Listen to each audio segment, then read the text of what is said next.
Սիրելի բուժաշխատողներ, ամենամարդասեր մասնագիտության կրողներ, վաղը մարտի 14-ին ժամը 18:00-ից մինչև 19:00 բոլոր բուժաշխատողներին հրավիրում ենք օպերայի հրապարակ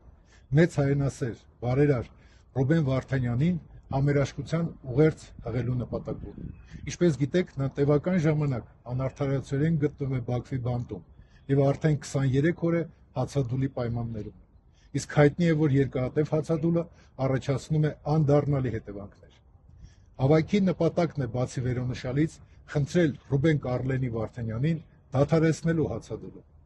Հավաքի ընթացքում որևէ ելույթ, այդ թվում քաղաքական բնույթի չի լինելու։ Մենք մեր խոսքը արտահայտելու ենք միայն պաստառներով, օրինակ հետևյալ բովանդակությամբ. դադարեցրու հացադուլը, քո կյանքը թանկ է հայ ազգի համար, 0% քաղաքականություն եւ 100% մարդասիրություն։ Խնդրում ենք հնարավորինս տարածել այս տեղեկատվությունը եւ ներկա գտնվել աջակցություն հավաքին։ Մեզանից յուրաքանչյուրի ներկայությունը կարեւոր է։ Շնորհակալություն։